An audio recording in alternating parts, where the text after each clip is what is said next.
Birthday के लिए आप भी घर पर ऐसे केक बना सकते हैं। बिना मोल्ड के हम ये स्क्वायर केक बनाएंगे। 2 पाउंड का हम ये इतना बड़ा केक बनाएंगे। बिना मोल्ड के हम इसको तैयार करेंगे। इसकी प्राइस क्या होगी कंप्लीट गाइड करूंगी। तो चलें फिर स्टार्ट करते हैं। यहाँ पर मैंने 2 पाउंड का एक केक बनाया है जिसका साइज 7 इंचेस है और इसके साथ साथ एक छोटा सा केक भी बेक किया है। ये दोनों के दोनों केक मैंने 4 अंडों में बनाए हैं, यानी 2 पाउंड का ही ये केक है। आधा बैटर मैंने बड़ा रखा और आधा बैटर मैंने थोड़े से छोटे मोल्ड में डाल दिया। इस तरह से मेरे ये दोनों केक तैयार हो गए। तो जो बड़ा केक है उसका मैं साइज दिखा दूं। यहाँ पर मेरे पास 7 इंचेस का ये केक है और इसको आप इसी तरीके से 6 इंचेस का भी बना सकते हैं। मैंने 7 इंचेस का थोड़ा फैला हुआ बनाया है। साथ ही साथ ये मेरे पास जो छोटा सा केक है ये मेरे पास है 5 इंच का। ठीक है, 5 इंच के मोल्ड के अंदर मैंने इसको बेक किया है। ठीक है, वही रेसिपी थी जो 2 पाउंड के लिए हम यूज़ करते हैं।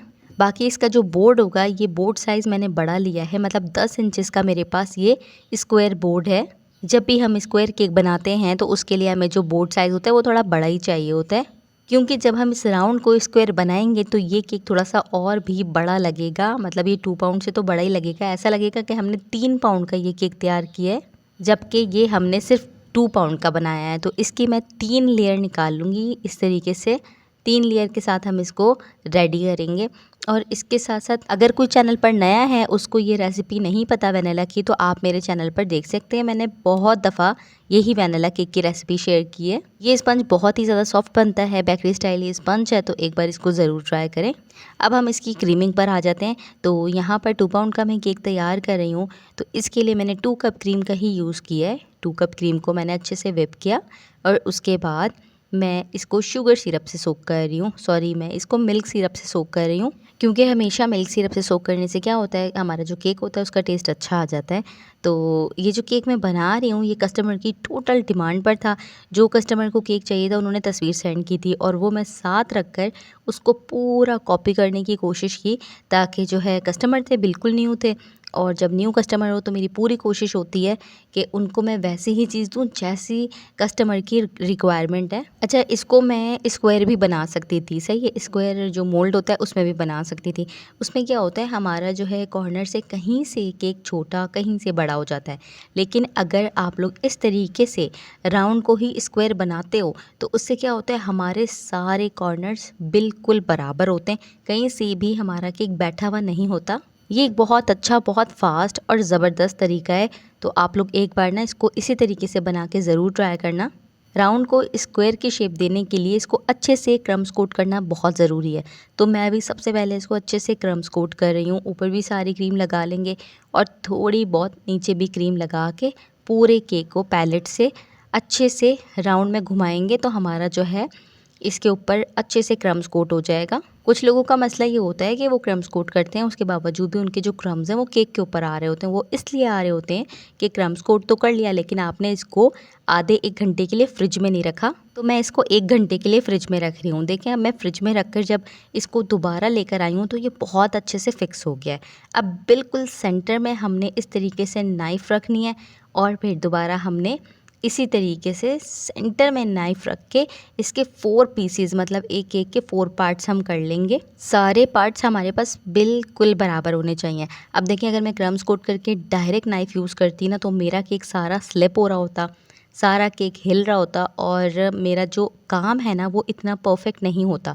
तो इसीलिए केक बनाने के बाद क्रम्स कोट करके तकरीबन आधा घंटा 1 घंटा इसको फ्रिज में ज़रूर रखें। इससे क्या होता है, जब आप क्रीम अप्लाई करते हो ना तो आपकी क्रीम भी बहुत अच्छे से फिक्स होती है। अच्छा, अब एक पीस उठा के हमने इस तरह से घुमाना है, दूसरा पीस उठा के भी पैलेट से इसी तरह से घुमाना है, तीसरा पीस भी हम इसी तरीके से घुमाएंगे।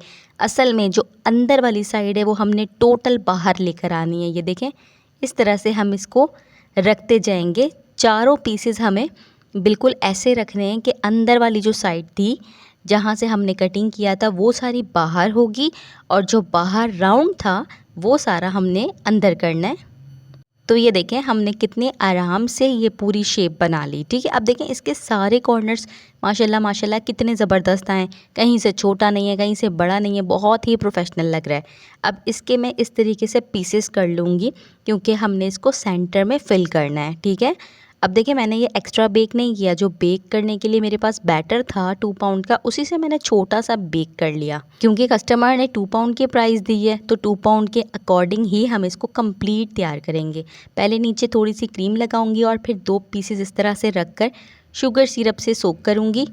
फिर दोबारा हम इसी तरीके से करेंगे, जो हमारे पास और पीसेस हैं उनको लगाना है। पहले क्रीम लगाएंगे और फिर उसके बाद हम दोबारा से इसके ऊपर इस तरह से पीसेस को जॉइन कर देंगे। अब आप लोग सोच रहे होंगे कि केक कटिंग में तो ये फील होगा कि यार अंदर से तो ये पीसेस हैं, ऐसा कुछ भी नहीं होता, क्योंकि ये अंदर से बहुत अच्छे से फिक्स हो जाता है। ठीक है, कहीं से भी ऐसा कस्टमर को नहीं लगेगा कि हमने बीच में पीसेस रखे, क्योंकि ये बहुत अच्छे से फिक्स हो जाएगा।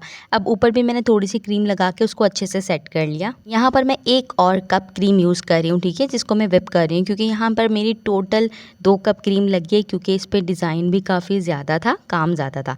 अब ये जो क्रीम है इसके अंदर मैं पिंक कलर ऐड करूँगी, क्योंकि डेकोरेशन जो है वो मैंने पिंक कलर से करनी है। तो मैंने तकरीबन 6 से 7 ड्रॉप पिंक कलर के डालें, क्योंकि मुझे थोड़ा सा तेज़ पिंक कलर चाहिए था और लाइट नहीं चाहिए था। अगर मैं सिर्फ 1 या 2 ड्रॉप डालती तो बिल्कुल लाइट सा पिंक बनता, लेकिन मैंने 7 to 8 ड्रॉप डालें। फिर दोबारा इसको अच्छे से व्हिप किया और ये मेरे पास पिंक कलर रेडी हो गया। ठीक है, अब क्या करना है, हमने नोज़ल वर्क करना है, तो ये हम पाइपिंग बैग में डालेंगे। अच्छा, इसकी जो हमने डेकोरेशन करनी है वो 1M नोज़ल से करनी है। ये देखें यहाँ पर मैं 1M नोज़ल यूज़ करूँगी, तो आप लोग फिर दोबारा देख लीजिएगा कि मैंने 1M नोज़ल से किस तरीके से काम किया है। जिस पाइपिंग बैग के साथ मैं केक की फ्रॉस्टिंग कर रही थी उसी के अंदर मैंने पिंक कलर डाल दिया और 1M नोज़ल लगा दी। ये देखें इसका कितना प्रोफेशनल लुक आया है, कॉर्नर्स बहुत अच्छे हैं। अब इस तरीके से हमने बिल्कुल कॉर्नर पर बिल्कुल सीधा आना है, हल्का सा अपना जो है नोज़ल दबाना है और आगे आना है, फिर नोज़ल दबाना है, फिर आगे आना है। इसी तरीके से हम टर्न टेबल घुमाएंगे और फिर दोबारा से यही स्टेप फॉलो करेंगे, हल्का सा प्रेस करके आगे आएंगे। इस तरीके से हम करते जाएंगे और हमारा जो है 1M नोज़ल के साथ ये डिज़ाइन बनता जाएगा। अच्छा, अब यहाँ पर मैंने क्रम्स कोट दोबारा से नहीं किया, ठीक है, डायरेक्ट मैं क्रीम अप्लाई कर रही हूँ।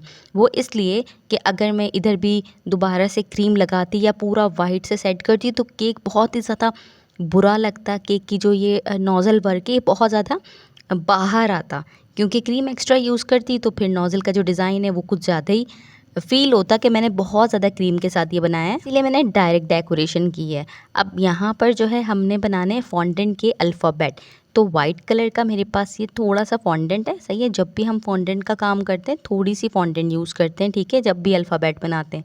इसके अंदर मैंने 3-4 ड्रॉप पिंक कलर के ऐड किए, लेकिन भाई जो मैंने नाम लिखना है वो मैंने पिंक से ही नहीं लिखना ना, मैंने वाइट से लिखना था।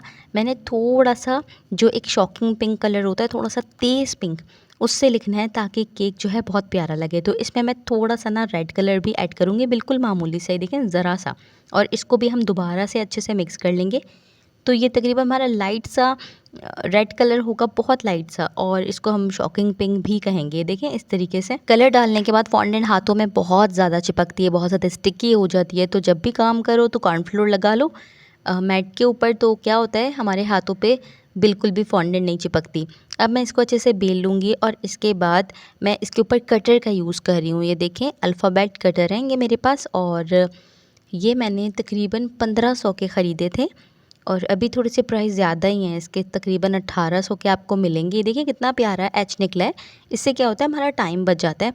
जो छोटे मोल्ड होते हैं ना उसको निकालने में काफ़ी ज़्यादा टाइम लगता है, लेकिन ये एक अर्जेंट मोल्ड है। जब भी आपको काम करना हो जल्दी से फॉन्डेंट निकालो और आप इसके ऊपर फॉन्डेंट के ऊपर हल्का सा ऐसे प्रेस करोगे ना, ये फ़ौरन आपके अल्फ़ाबेट निकलते जाएंगे। ये बनाते हुए मैंने केक को अच्छे से ठंडा करने के लिए, चिल करने के लिए फ्रिज में रख दिया है। और यहाँ पर मैंने लिख लिया हैप्पी बर्थडे मुक़द्दस, ये नाम लिखना था और साथ साथ छोटे छोटे से हार्ट्स निकालने थे और छोटे छोटे से फ्लावर निकालने थे केक के कॉर्नर्स को डेकोरेशन के लिए। 2 तरह के मैंने यहाँ हार्ट्स निकाले, एक मैंने मीडियम साइज़ के निकाले हैं और अब मुझे यहाँ पर ना बिल्कुल स्मॉल साइज़ का भी थोड़े से हार्ट चाहिए थे। अच्छा, जब कभी भी हम फॉन्डेंट को केक के ऊपर लगाते हैं फॉन्डेंट के टॉपर्स को, तो हमें बहुत ही बारीक लगाने चाहिए। उससे क्या होता है हमारी केक के ऊपर फॉन्डेंट अपना कलर नहीं छोड़ती। अगर आप फॉन्डेंट बहुत मोटी मोटी यूज़ करेंगे ना तो भाई आपका जो क्रीम केक है उसके ऊपर सारा कलर आ जाएगा फॉन्डेंट का और बहुत जल्दी से फॉन्डेंट मेल्ट होना स्टार्ट हो जाती है। हमेशा कॉर्नफ्लोर का यूज़ करें फॉन्डेंट के टॉपर्स बनाने के लिए, और साथ साथ बहुत पतले पतले से आप इस तरीके से बिल्कुल बारीक बारीक से टॉपर्स बनाएं, मोटे नहीं बनाने। केक को मैंने 4 से 5 घंटे अच्छे से ठंडा किया। जब इसका डिलीवरी का टाइम था, सही है, उस टाइम मैंने इसके ऊपर ये अल्फ़ाबेट लगाया। ठीक है, अल्फ़ाबेट के ऊपर काफ़ी ज़्यादा कॉर्नफ्लोर लगा हुआ था। वो कॉर्नफ्लोर हटाने के लिए मैंने थोड़ा सा ऑयल से फिनिशिंग दी है, मतलब ब्रश के ऊपर थोड़ा सा ऑयल लगा के ना इसको अच्छे से फिनिशिंग दी है। इसके साथ साथ मैंने इसके ऊपर इस केक का मैंने 2800 चार्ज किया है। 2 पाउंड का केक था, लेकिन आप लोग देख सकते हो 2 पाउंड से भी हमारा केक बड़ा था। जो हार्ट्स हमने फ्लावर बनाए थे वो मैंने कॉर्नर कॉर्नर पर लगा दिया, और बाकी ये कटआउट्स थे जो इस तरीके से लगाने थे। आई होप कि आपको मेरा ये केक पसंद आया हो। आप भी घर में इसी तरीके से बर्थडे केक बना सकते हैं। वीडियो पसंद आया तो please like share and subscribe करके मुझे अपना दोस्त बना लें, और बेल आइकन का बटन भी प्रेस कर दें ताकि आने वाली सारी नोटिफिकेशन आपको आराम से मिल जाए। अपना बहुत ज़्यादा ख्याल रखिएगा। Thank you for watching. जज़ाकल्लाह।